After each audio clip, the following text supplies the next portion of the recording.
বছৰৰ প্ৰথম দিনটোতে এনেকুৱা হ'ব বুলি গাইজ ভবাই নাছিলোঁ। হাবিত গৈ জংঘল কটা অৱস্থা। মানে সেই গাইজ কি খবৰ, স্বাগতম জনাইছোঁ মোৰ অন্য এটা ব্লগলৈ আৰু বহুত দিনৰ পিছতে। আৰু গাইজ ইয়াত দেখিছেনে অলপ মানে খৰিৰ বস্তা হয়, খৰিৰ বস্তা মানে গাইজ আমি আজি গৈ আছোঁ পিকনিক। আৰু চবকে নতুন বছৰ আন্তৰিক শুভেচ্ছা জ্ঞাপন কৰিলোঁ। বহুত দিনেই হ'ল মই ব্লগ বনোৱা নাই আৰু বহুতে মোক কৈছে তোৰ ইউটিউবত কামবেক নহ'ব।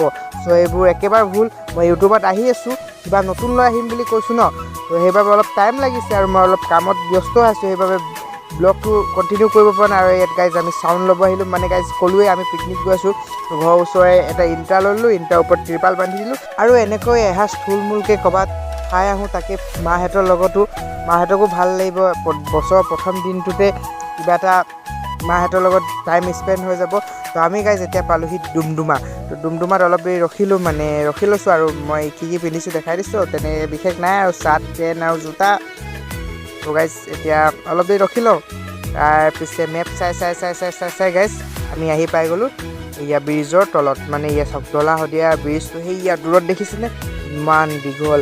আৰু আমি আছোঁ এই কাষতে, মানে দেখাত দূৰো লাগে ওচৰ লাগে, খোজকাঢ়ি গ'লে মানে বহুত দূৰ। এইবোৰ কথা বাদ দিয়ক আৰু গাইজ অলপ মই এই ওচৰৰ পৰা আহোঁ। মানে ইয়াত য'ত পানী আছে, মানে পানী মানে এয়া অলপ তললৈ নামি আহিলোঁ আৰু আপোনালোককো অলপ দেখাই দিওঁ। এইফালে এতিয়া পানীত প্ৰায় শুকাই গৈছে, সেইবাবে বালি হৈ আছে। আৰু গাইজ একদম মই কাষত আহিলোঁ আৰু গাইজ ইয়াত ভিউটো চাওক, ইমান শান্তি ঠাই বুলি ক'ব পাৰি বৰ্তমান সময়লৈকে। কাৰণ যেনেকৈ পিকনিক প্লেচত মানুহ আহি থাকিব, অলপ হুলস্থুলটো বাঢ়ি যায় না। তো ইয়াত একদম ধুনীয়াকৈ পানীবোৰ বৈ আছে আৰু বেছি দ বুলিও ক'ব নোৱাৰি, কাৰণ এতিয়া অলপ আগতকৈ পানী কমিলে। আৰু গাইজ ইফালে আমাৰ চাহ বনি আছে, এইফালে পিকনিক খাবলৈ মানে বস্তু চব যোগাৰ কৰি আছে। এনেভাগে আৰু বহি আছোঁ ময়ো তাকে। পিছে গাইজ আপোনালোকে কমেণ্ট কৰি জনাবচোন আপোনালোকে ক'ত পিকনিক খাব গ'ল বা ক'লৈ গ'ল। তো গাইজ মোক আকৌ পঠিয়াই দিলে যে ত্ৰিপালটো লগাবলৈ, তাৰ বাবে গছ দুডাল কাটি আনতে ইয়াতে জংঘলত আৰু দুডাল গছ পালোঁ, তাকে কাটি লওঁ।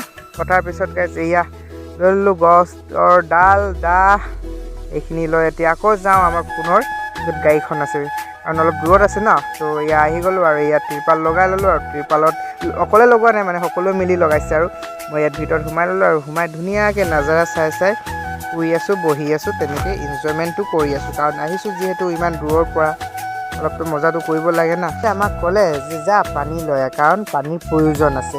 সেইবাবে মই আৰু মোৰ লগৰজন আহিলোঁ ইয়াত পানী লৈ যাবলৈ। আৰু গাইজ আকৌ এই কাষত আহিলোঁ, পানীটো ইমান ঠাণ্ডা নহয়, মানে চুই কৈছোঁ ন তেনেকৈ আপোনালোকক ফিলটো কৰা, মানে তামাম ঠাণ্ডা। আৰু মোবাইলটো ভৰাই দিওঁ লাগিছে, কিন্তু বেয়া হৈ যাব না। গাইজ আহি মানে আমাৰ খানাটো হৈয়ে গ'ল আৰু আমাৰ অলপ জল্দি কৰিছোঁ, আৰু কাৰণ ঘৰো যাব লাগে, তিনিটা গাড়ীখন ঠাণ্ডাও লাগে, সেইবাবে অলপ জল্দি আহিলোঁ। আৰু ময়ো খানাটো খাই লওঁ দিয়ক। তাৰপিছত খানা চানা খাই মেলি picnic প্লেচত tata bye by the আমি সকলোৱে ওলাই দিলোঁ। এয়া দেখিছে নহয়, মানে এতিয়া ত্ৰিপালটো খুলি দিলোঁ। তো আজিৰ ব্লগ ইয়াতে সামৰিছোঁ, ধন্যবাদ।